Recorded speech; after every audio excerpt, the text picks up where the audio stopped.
ठीक है। तो मैंने क्या किया, ऐसे खड्डा खोदा, वो गोरखनाथ जी की तरह ऐसे खड्डा खोदा और ऐसे ही मान लो मैंने वो अग्नि जलाई और ओम नमः शिवाय का जाप करना बैठ गया इस मुद्रा में। ठीक है। अब खाने का तो यहाँ ठिकाना था नहीं, जैसे जैसे मैं भूखा रहा वैसे वैसे मेरी चेतना, जैसे शक्ति जागृति बोलते हैं, मुझे पता नहीं था कि जागृति हो रही है। वो बोलते हैं ना अज्ञानता में बहुत कुछ हो जाता है। गुरु जी जैसे बहुत सारे कहते हैं हमारे घर में तंत्र क्रिया कर दी, तो कैसे पता करें घर में तंत्र क्रिया कर दी, कौन सा ऐसा उपाय है? बहुत सिंपल सी चीज़ें हैं कि आप अपने जो भी आपका इष्ट और आराध्य दिए हुए, जैसे कि मान लो मेरा इष्ट है भगवान श्री राम और महादेव बाबा, तो मैं क्या करूँगा, मैं अपने आराध्य देव को याद करूँगा। सुलटे से तो क्रिया किसी ने सुलटे तरीके से तो की है, अब आपको उसको पकड़ के ऐसे खोलना है क्रिया को, रस्सी की तरह 21 बार उल्टा घुमा लिया, उसको कटोरी में लो, रखो और उसको जला दो। यदि उस कपूर का धुआं एकदम ब्लैक निकला तो आप पे तंत्र थी, और ब्लैक से मान लो कम निकला, ऐसे व्हाइट कलर का निकला, तो आप पे तंत्र मंत्र कुछ नहीं था, बस नजर टोटका ही था। लक्ष्मी बंधने के लिए तो आपको वातावरण को बांधना पड़ेगा, काम धंधे को बांधने के लिए मस्तिष्क को बांधना पड़ेगा, और यदि आप एंकर हो, मास्टर हो, या फिर आप अध्यापक हो, यानी कि शब्दों द्वारा कुछ कर रहे हो, तो आपकी जीभ को बांधना पड़ेगा। तो गुरु जी ऐसा किसी के धंधा या दुकान जैसे कि बंधा हुआ है या उसको बंधा हुआ है, तो कोई ऐसा उपाय तो बता दीजिए। बिल्कुल है, बताइए। हमारे पूर्वज तो करते आ रहे हैं लेकिन हम भूल गए हैं। राई उड़द का नाम सुना है? राई उड़द, हाँ। हम मान लो कि हम जब घी लेके जाते थे ना, हमारे पूर्वज तो राई उड़द बांधते थे ना ऊपर। जिसका शादी नहीं हो रही है उसके ऊपर से घुमाओ सात्विक तरीके से 7 बार, सही तरीके से घुमा दिया। नारियल रखो, चावल रखो, पतासे रखो और अपनी दक्षिणा रखो, चप्पल नहीं रखनी है आपको।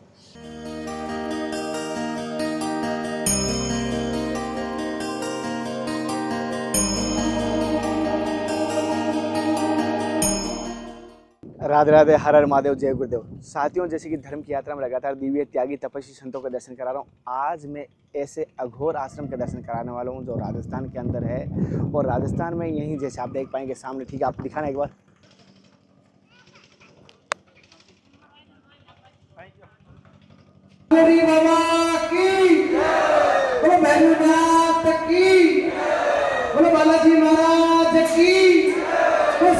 साथियों, जैसे कि आप सभी ने सुना होगा राजस्थान में ये अघोर आश्रम के बारे में, मैंने भी सुना, न्यूज़ में भी आया, लोगों ने भी जाना कि कन्हैया एक बार तुम भी जाके आना। मैं यहाँ आया हूँ, लेकिन इस वीडियो में जो मैं दिखा रहा हूँ एक बार आप भी देखिए। लेकिन मैं अपना मत यही कहना चाहूँगा, एक बार आप कहीं पर भी हो, मेरे कहने से या किसी कहने से ना माने, कहीं पर भी उसकी सत्यता जाने, क्योंकि मेरा विश्वास हो भी सकता है, नहीं भी हो सकता है। मैं किसी पर विश्वास करता मुश्किल से भी हूँ, पहली बात। और इस वीडियो में पूरी जानकारी देने की कोशिश रहेगी, अगर मैं पूरी जानकारी नहीं दे पाया तो पार्ट 2 लाने की कोशिश रहेगी। और इनके सहयोग से मैं आपको सभी अघोर और तंत्र को लेकर सभी जानकारी दूंगा। जैसे आप देख पाएंगे ये किस प्रकार लोगों की समस्या सुनते हैं और ये क्या कहते हैं समस्याओं को लेकर। आज देखते हैं, इस वीडियो के माध्यम से चलते हैं सत्संग की तरफ। प्रभु जी, जैसे अभी समाज में एक चीज़ ज़्यादा चली है, पहले से ज़्यादा फैली है। हरियाणा और राजस्थान में पहले कम थी लेकिन अब फैल गई।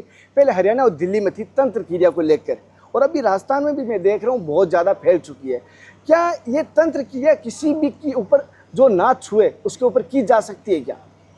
ऐसा है कि सबसे पहले तो आप समझो तंत्र है क्या। देखो, सबसे ज़्यादा तो हमारी जो हम खराब हो रहे हैं ना, वो हो रहे हैं सोशल मीडिया की वजह से। क्या आप सोशल मीडिया पे देखते हो कि इस शनिवार को ये उपाय करना, ये तंत्र से ये होगा, आप जानना ही नहीं चाहते कि इससे होगा या नहीं होगा। तंत्र का मतलब होता है एक जाल। मान लो कि माना कि हमने एक्स नाम का बंदा दिल्ली में रह रहा है और उस पर हमें तंत्र क्रिया करनी है, बिल्कुल नहीं होगी।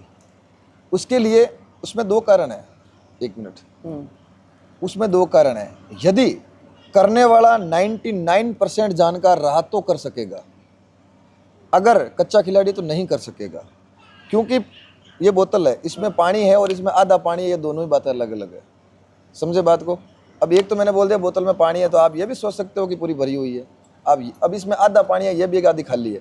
मान लो कि मुझे पूरी जानकारी है कि मैं किसी को दिल्ली में बैठे व्यक्ति पर हिट कर सकता हूँ, तो मैं कर सकता हूँ। यदि मेरे पास में वो जानकारी नहीं है और मैंने बोल दिया कि माना कि उस एक्स आदमी को मैंने हिट किया, तो ये संभवतः नहीं है। क्योंकि जो भी शक्ति चलेगी, जैसे कि हमने एक ध्वनि का एक अपना एक सिस्टम होता है कि एक शब्द होता है वो अनंत ब्रह्मांड तक चलता है। वैसे ही यदि किसी पे मंत्र फेंके जाएंगे या फिर मंत्र उन पे मारे जाएंगे या फिर उनके क्रिया की जाएगी, तो वो एक गति से जाएगी। और साधक जो कर रहा है तांत्रिक, उसके पास जितनी ताकत होगी उतनी ही जल्दी जाएगी, जितनी ताकत नहीं है तो उतनी लेट जाएगी। 10 लोगों में से एक लोग पे ही तंत्रिक क्रिया होती है, 9 तो ऐसे ही भटक रहे हैं, उन पे ओरिजिनली तो तंत्र है ही नहीं।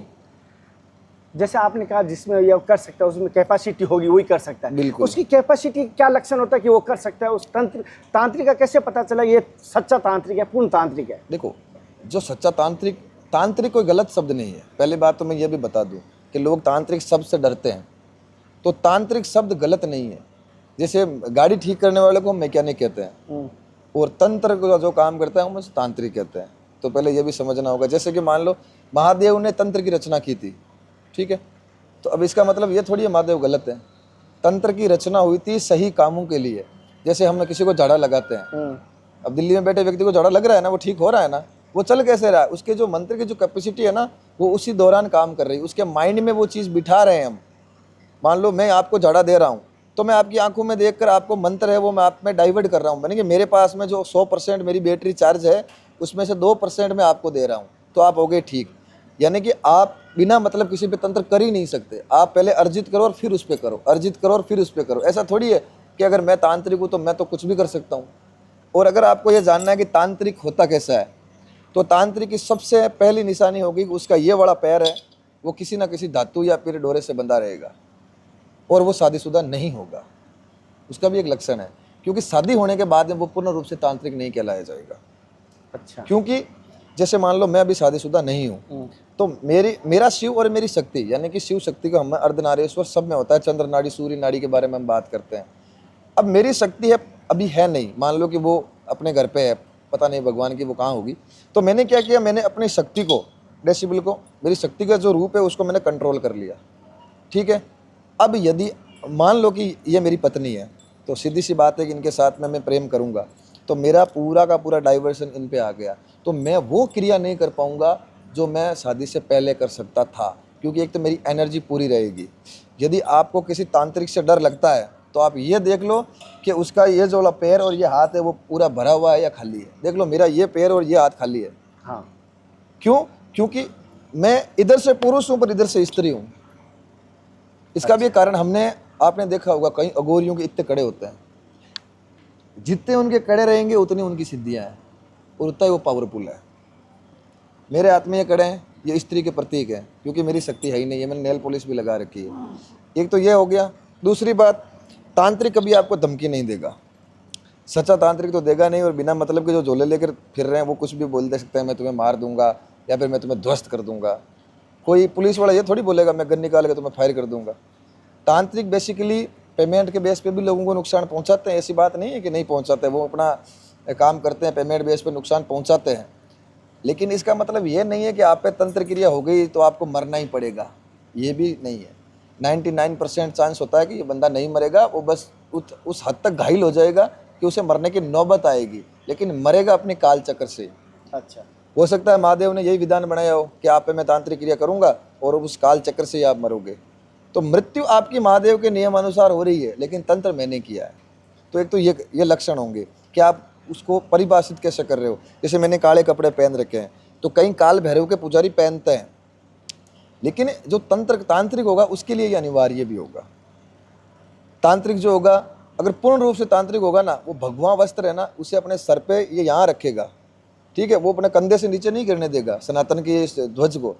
अब बाकी लोग ठीक है, हम करते हैं कुछ भी अलग अलग उनका नियम होता है, वो उनके, मैं तो टिप्पणी नहीं करना चाहता, परंतु जो भगवा होता है उसका मान यहाँ पे होता है, उसका यहाँ होगा या फिर वो हाथ में लेगा। उसकी यही खास बात होगी कि वो भगवा कलर है ना, ये उसको ऐसे रखेगा, सर पे रखेगा। ऐसा नहीं है कि उसने पोछा ही मार लिया और उसने कुछ ही कर लिया और कुछ। आज की दुनिया में 20% तो हैं सच्चे और 80% है आडंबर वाले। प्रभु जी, हम इस अध्यात्म की तरफ वापस आएंगे। थोड़ा सा मैं एक चीज़ रोशनी डालना चाहता हूँ आपकी तरफ, क्योंकि बहुत सारों में जिज्ञासा है आपके प्रति जानने की। जैसे कि आपने अघोर साधना चुनी है, अघोर मार्ग ही चुना है, तो पहले तो जानना चाहता हूँ अघोर आपकी दृष्टि में क्या है, जिसे अघोर लोग समझ रहे हैं। मैं असलियत में कुछ और है अघोर, शास्त्रों में अगर वेदों में इसको अलग बताया गया, और लेकिन समाज में आज अघोर जो दिखाया जा रहा है वो अलग है। ये दो मैंने बताया ना, हर सिक्के के दो पहलू होते हैं। जी।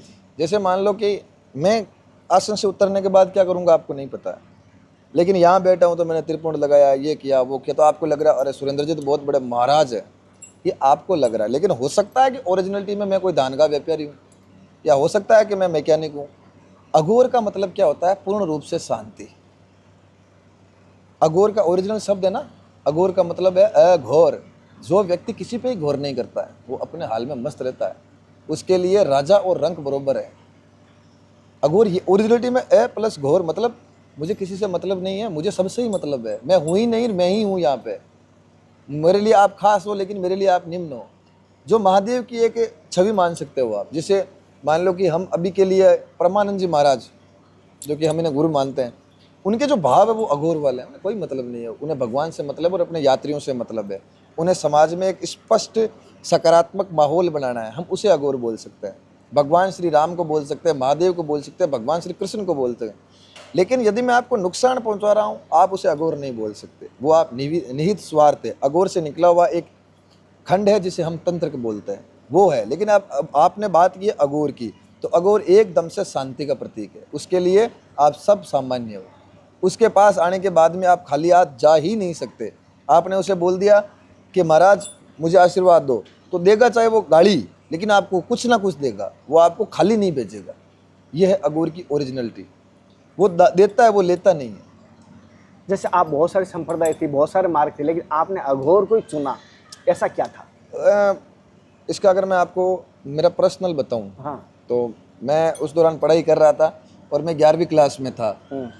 और देखो, समस्याएं सबके जीवन में होती है। मेरे घर में तो भाई साहब बहुत ज़्यादा समस्या थी, क्योंकि गोल्ड है वो गायब हो जाता था, पैसे गायब, मतलब तंत्र का एक खंड होता है जिसमें चीज़ें ट्रांसफर होती है, ट्रांसफर होती है, दीवार के पार होती है। बिल्कुल हो जाती है, ये सत्य है। तो मेरे घर में से भी काफ़ी गोल्ड गायब हो गया था, पैसे गायब हो गए थे, खून के छींटे आना, छत पे ऐसे खटखट की आवाज़ आना, या फिर मैं यहाँ बैठा हूँ, मैं तो चलो मान लो कि गाँव में हूँ, लेकिन आपको ये लगेगा सुरेंद्र अभी निकला है।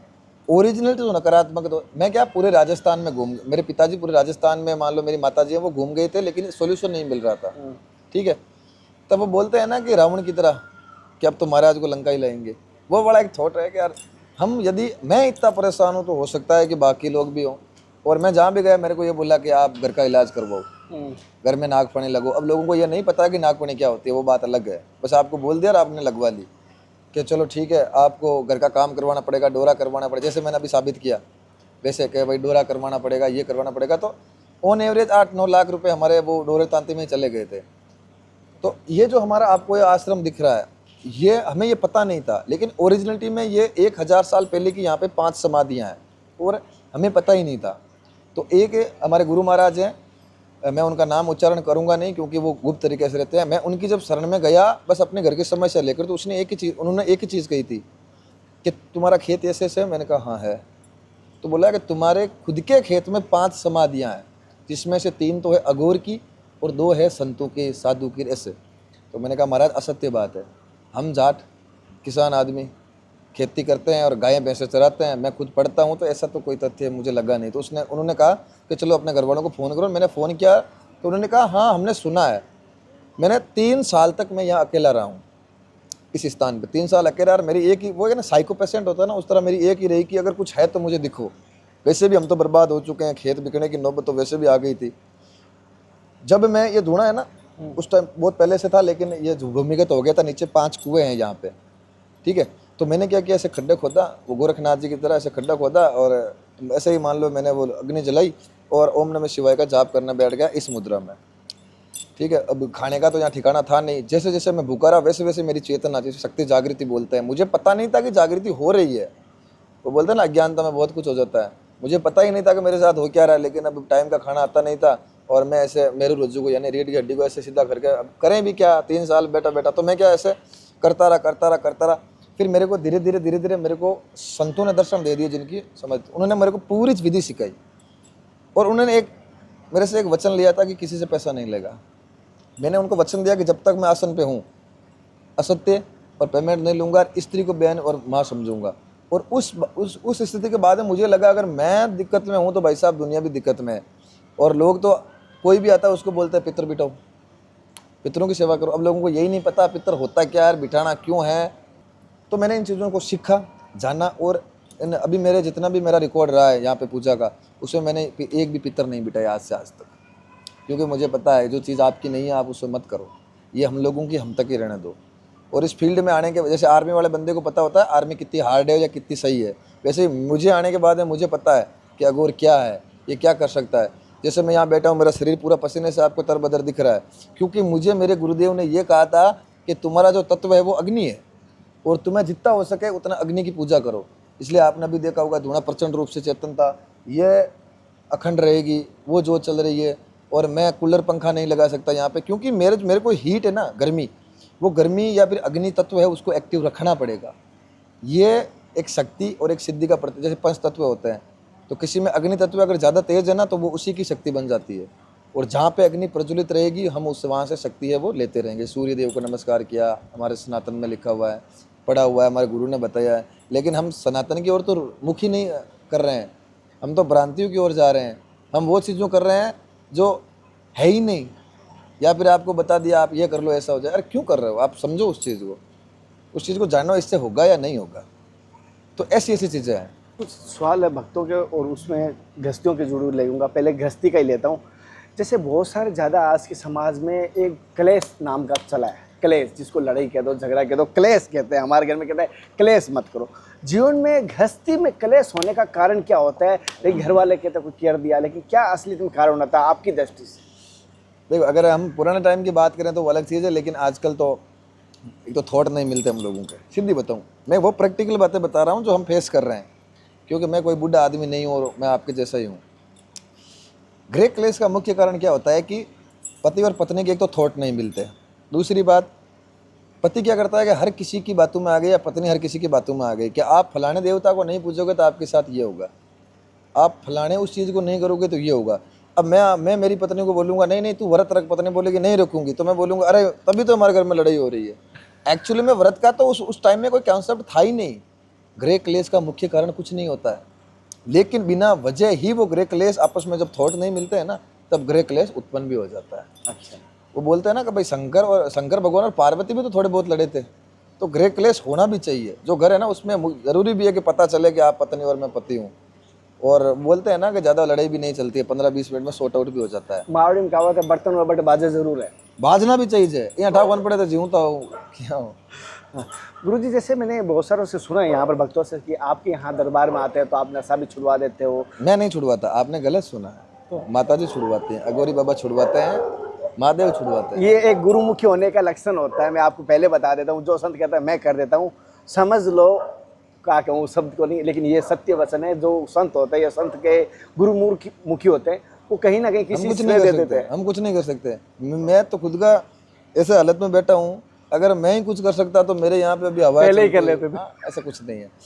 और मेरे से, मैं तो सबको बोलता हूँ, मेरे से कैसे होता है नशा, कैसे छूटता है आप यहाँ? मेरे यहाँ नहीं छूटता, महादेव के यहाँ छूटता। पहली बात तो ये। अब होता क्या है कि मान लो आप नशा करते हो, हाँ, तो हम क्या है कि महादेव के नाम का धागा बांधेंगे, या फिर हमारी जो भी पद्धति है जिसमें मंत्र सबसे ताकतवर होते हैं, वो कुछ भी कर सकते हैं। तो तलवार होती है, आप उसे तरबूज काटो या गर्दन काटो, वो तो आप पे डिपेंड करता है। तो हम क्या करें, तरबूज काटते हैं। हम उन्हीं जो तंत्र के मंत्र हैं, जो तांत्रिक क्रिया के मंत्र हैं, हम उनको डाइवर्ट करके सकारात्मक प्रवृत्ति में डालते हैं। जो धागा मंत्रते हैं, बबूती मंत्रते हैं, तो उनमें हम ऐसे मंत्र देते हैं कि व्यक्ति का दिमाग है वो शांत रहेगा। हमारी बबूती या धागा लगाने के बाद में वो बंदा है वो साइलेंट रहेगा, एक तो हाइपर नहीं होगा, उसका जो रक्त का दबाव है वो एकदम सामान्य होगा, उसकी जो मान लो कि नशा करने की जो नीड है वो धीरे धीरे कम होगी। जैसे डॉक्टर दवाई देता है ना, स्लिप टेबलेट देता है, वैसे ही सनातन धर्म में हमारी, मान लो कि हमारे ऋषि मुनियों ने बबूती बोला है कि बबूती लगाया करो। जैसे काले नाग ने डस लिया तो हम कहते हैं गोगा जी महाराज की बबूती लगो, और ठीक भी होता है, ये सत्य है, आस्था भी होती है ना। यही तो कारण है कि हमारे देवी देवताओं में इतनी ताकत है कि मरे हुए व्यक्ति को जीवित कर सकते हैं। तो नशा तो इतनी सी चीज़ है, नशा कोई बहुत बड़ी चीज़ नहीं है, ना बड़ी कोई बहुत बड़ी तोप है, लेकिन हाँ। गुरुजी, जैसे बहुत सारे कहते हैं हमारे घर में तंत्र क्रिया कर दी, तो कैसे पता करें घर में तंत्र क्रिया कर दी? कौन सा ऐसा उपाय है? देखो, उपाय तो बहुत सारे हैं। अगर घर में कोई तंत्र क्रिया हुई है, तो तंत्र में क्या होता है, अलग अलग तंत्र होते हैं। तंत्र एक शब्द नहीं होता, उसमें अलग अलग खंड होते हैं। और बेसिकली 99% जो तंत्र होता है ना, वो होता है बिजनेस पे या फिर कार्य पे, कि आपका कार्य वो लॉस जाएगा। एक लक्षण, सबसे बड़ा लक्षण तो ये होगा कि आप डिप्रेशन में जाओगे एक ही दम। दूसरा कारण ये होगा कि आपका जो व्यापार चल रहा है ना, वो मान लो कि सोमवार तक सही चल रहा है, मंगलवार को एकदम डाउन, और आप कंफ्यूज हो जाओगे कि हुआ कैसे, मैं तो इसका मास्टर हूँ। तीसरी बात, आपका शरीर ऐसा लगेगा कि आपको बांध दिया किसी ने। आपका जो मस्तिष्क है ना, वो बंदा बंदा लगेगा। आप कहना तो राम चाहोगे, लेकिन मुंह से निकलेगा रावण। और आप मान लो कि आपने धर्म के काम कर रहे हो, लेकिन वो उल्टा पड़ेगा, अधर्म में जाएगा। ये तंत्र है। और इसका हल क्या है? सिंपल है, बहुत सिंपल है। सबसे पहले तो फालतू की चक्रों में पड़ना नहीं है। बहुत सिंपल सी चीज़ें हैं कि आप अपने जो भी आपका इष्ट और आराध्य दिए हुए, जैसे कि मान लो मेरा इष्ट है भगवान श्री राम और महादेव बाबा, तो मैं क्या करूँगा, मैं अपने आराध्य देव को याद करूँगा कि हे जगत के स्वामी, है महागुरु, हे महादानी, आपने इतना सब कुछ संसार चलाया है, मैं किसी के पास भीख नहीं मांगूंगा। आप मेरे आराध्य हो, तो मैं आपके नाम की ये क्रिया कर रहा हूँ। अगर मेरे पे तंत्र है तो छुटकारा हो जाए, अगर नहीं है तो चलो मेरी किस्मत ही ऐसी है। कुछ नहीं करना है। अगर आप महादेव के पुजारी हो तो आपको डेली, ये आप ना थोड़ा ध्यान देना, ये कैमरे आपके चालू है, आपको डेली त्रिपुंड बनाना है। त्रिपुंड के भी अलग अलग नियम और लक्षण है, वो बहुत सकारात्मक प्रवृत्ति देता है। आपको त्रिपुंड बनाना है। हम त्रिपुंड बनाते हैं ना चंदन से, आप तीनों ऊपर वाले, हाँ, वो चंदन से त्रिपुंड बना लिया, बीच में आपको तिलक भी बनाना है, बना लिया। तत्पश्चात आपको, जैसे मान लो आपने त्रिपुंड बनाया, एक तो आप देखो ये यहाँ पे हमें कुंपली बोलते हैं मारवाड़ी में, तो आपको ये अपना हाथ है ना, इसको ऐसे रखना है, ऐसे, ऐसे रख लिया। फिर अपने आराध्य देव को याद करो। जैसे ही आप आराध्य देव को याद करोगे तो आपकी आंतरिक जो ऊर्जा शक्ति है, जो कि हमारे संतों ने पहले ही बोल रखी थी कि बाहर कुछ नहीं है, जो है वो अंदर ही है। हमारी इंद्रियां इंद्र है, मन ही मेनका है, बाहर कुछ मत भटको। जैसे कि महाराज जी बोलते भी हैं कि बाहर कुछ है ही नहीं। क्या भाई, इतना मतलब क्या कि बाहर कुछ नहीं है, जो है वो अंदर ही है। जैसे ही आप ये करोगे ना, तो मान लो हमारी ऊर्जा को पुश मिलेगी, ताकत मिलेगी, मतलब धक्का मिलेगा, और एकदम से आपका उस टाइम जब आप करने के जस्ट 2 सेकंड बाद में ऐसा लगेगा हाँ अब ठीक है, कुछ चेंजिंग हो। करके देख लेना। आप जो भी वीडियो देख रहे हैं ना, करके देख लेना। गुरुजी ने जैसे बताया, ये उपाय एक बार करके देख लेना। बिल्कुल कर सकते हो। कोई और भी गुरुजी इसके उपाय है, एक बता दीजिए। बाद में तो हम ये टोटका कह सकते हैं। हाँ, क्योंकि हमारे नहीं, रियल में गुरुजी, मैं अपनी बात बताता हूँ, मेरे को आज भी बुखार चलता है। मेरी माँ है ना, ऐसे नून मिर्ची ऊपर से करती है और चूल्हे में डालती है, और रियल में बुखार उतरता है। ये हम क्रियाएं टोट के बोल सकते हैं। जैसे आपने लिया कपूर, ओरिजिनल कपूर लो, भीमसेन, कोई भी लो, मैं किसी का प्रमोट नहीं करूंगा। कपूर का नाम भीमसेन होता है, वो कांच की तरह दिखता है। मैं प्रमोट नहीं करूंगा नाम को, लेकिन आप कपूर ले लो जो आपको अच्छा लगे। ले लिया, थोड़ा सा कपूर लेना, क्योंकि कपूर ज्वलनशील पदार्थ होता है। उसको अपने शरीर पे 21 बार उल्टा घुमाना है। सुलटे से तो क्रिया किसी ने सुलटे तरीके से तो की है, अब आपको उसको पकड़ के ऐसे खोलना है क्रिया को, रस्सी की तरह। 21 बार उल्टा घुमा लिया, उसको कटोरी में लो, रखो और उसको जला दो। यदि उस कपूर का धुआं एकदम ब्लैक निकला तो आप पे तंत्र थी, और ब्लैक से मान लो कम निकला, ऐसे व्हाइट कलर का निकला, तो आप पे तंत्र मंत्र कुछ नहीं था, बस नजर टोटका ही था। ये कपूर करने के बाद में एकदम आप रिलैक्स महसूस करोगे। ये आपको 5 या 10 दिन तक कंटिन्यू करना पड़ेगा। जो ब्लैक ऊर्जा उसको ट्रांसफर करती जाएगी। अच्छा, जैसे कि किसी पर धंधा बांधा हो, ये क्या धंधा बांधा जा सकता है? तो पहले ये जानना चाहूंगा। हम इसे व्यापार कहेंगे। हाँ, व्यापार अच्छा शब्द है। हाँ, व्यापार बांधा जा सकता है कि बांधा जा सकता है, तो इसको कैसे हल किया जा सकता है? वस्तु को नहीं बांधते हैं, व्यापार करने वाले को बांधते हैं। मान लो मैंने आपका शरीर बांध दिया, तो आप कैमरे तक पहुंचोगे नहीं, आपका मूड ही नहीं करेगा, तो ऑटोमेटिकली धंधा बंद गया। जैसे अब मान लो आपके पास में चीनी की फैक्ट्री है, अब मैं उतनी बड़ी फैक्ट्री को कैसे बांधूंगा? अब मैं आपको बांध दूंगा। ओनर गया, फैक्ट्री ऑटोमेटिक गई। इसे बोलते हैं व्यापार बांधना। उस चीज़ को नहीं बांधते हैं जो चीज़ को चला रहा है। आप राजा को ध्वस्त कर दो, सेना अपने आप पराजित हो जाएगी। अच्छा, तो जो ओनर होता है ना, हम उसके मान लो शरीर को बांध दिया, उसका दिमाग की जो कैपेसिटी थी, उसकी ऊर्जा थी, उसको ब्लॉक कर दिया, वहीं पे ब्लॉक कर दिया। तो उसके जो थॉट्स थे, वो बोलेगा नहीं यार आज जाएंगे ही नहीं, दुकान ही नहीं जाएंगे। जाएगा तो जाके सो जाएगा, या फिर उसके ये यहाँ से दर्द करेगा। ये हमारे जो वायर है ना, यहाँ के वायर नशा बोलते हैं, ये दर्द करेगी, क्योंकि ये लोड नहीं सहन कर पाएगी। वो बीच में ब्लॉक आ गया, ऊर्जा का ट्रांसफर हो ही नहीं रहा है, तो वो फिर ऐसे करता रहेगा, ऐसे करते रहा। कई लोगों को देख लेना, वैसे करते हैं। काफ़ी लोग ऐसे हैं, वो आपको ऐसे करते ही दिखेंगे, ऐसे करेंगे। तो वो इसलिए कर रहे हैं क्योंकि उनका ऑलरेडी ब्लॉकेज है। उसके जो शक्ति की ऊर्जा है ना, उसकी ऊर्जा ना मस्तिष्क की वो, या फिर आपको ऐसे करते मिलेंगे, ऐसे वो आराम से ऐसे करेंगे कि हाँ अब रिलैक्स हुआ। जैसे किसी दबाव हुआ, वो शक्ति आगे गई, जैसे पानी का प्रेशर देते हैं ना, वैसे ही। तो धंधे को बांधने का अर्थ होता है किसी व्यक्ति को बांध दो, धंधा ऑटोमेटिक गया। तो इसका हल क्या है?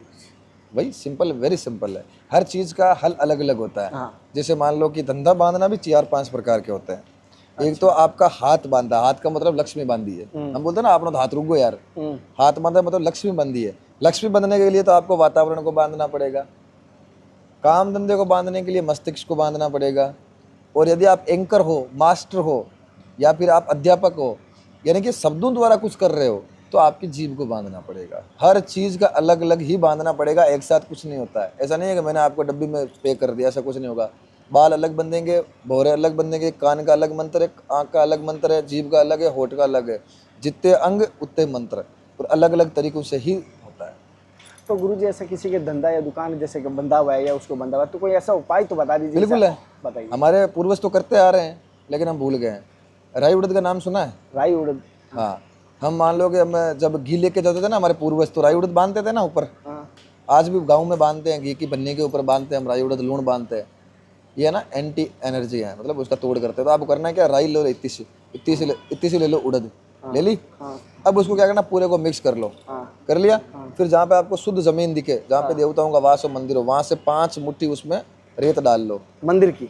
मंदिर सबसे बेस्ट होता है। डाल लिया, गंगा जल मिला लो, गौमूत्र मिला लो, कच्चा दूध मिला लो, शहद मिला लो, कर लिया, और एक शुद्ध पानी मिला लो।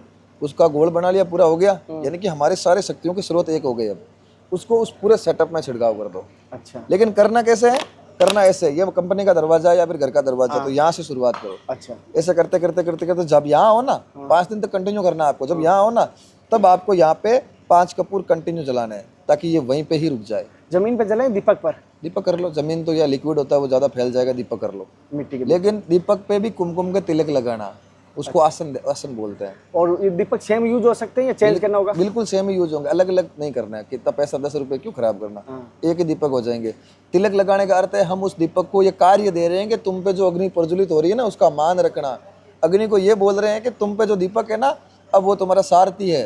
तो ये रथ क्या है, रथ हो तुम दोनों मिलके। अब ये दीवार बनी है ना, इस दीवार को बस कायम रखना, और तुम में लांग कर कोई अंदर ना जा पाए। जैसे हम बोलते हैं ना कि भाई अग्नि परीक्षा दी थी, अग्नि की रेखा आ गई थी, तो ये चीजें हैं वो। तो हमारे संतों ने बहुत बार बोला है, लेकिन हम लोगों के पास टाइम कहाँ है। जो वो किस समय करना है और किस समय वापस वो बुराई में ले सकते हैं झाड़ू के साथ वापस? देखो, आप एक बार झाड़ू निकाल दो, उसके बाद कर लो। और जब दूसरे दिन करो तो वापस वही झाड़ू निकाल दो और कर लो। तो शाम को करें, मतलब ऑन एवरेज आपके 8 से 10 घंटे तक वो राई उड़द घर में छिड़काव रहनी चाहिए। तो रात को करें तो सुबह निकाले सही रहता है? नहीं, दिन में करो ना, ताकि आप जब राई उड़द पे चलोगे तो आपके शरीर की जो ऊर्जा, नकारात्मक ऊर्जा, वो पैरों से वो राई उड़द खींचता जाएगा। अच्छा। थोड़ा 1-2 और देख लो, बाद में ठीक है। अच्छा। और गुरुजी, जैसे एक मेरी बहनों ने कहा है कि बहुत 39 साल हो गए हैं, लेकिन कोई घर में शादी का संजोग नहीं बैठा, ना भाई का बैठा ना बहन।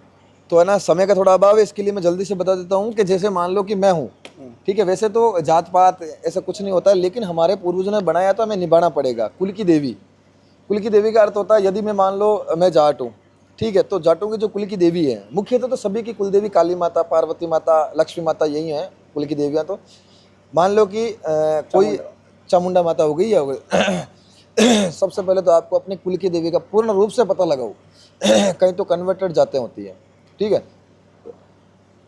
सबसे पहले अपनी कुल की देवी का पता लगाओ। 16 श्रृंगार के वस्त्र, 16 श्रृंगार का अर्थ होता है जैसे आपकी माता और बहन पहनती है, वही श्रृंगार कलेक्ट करो।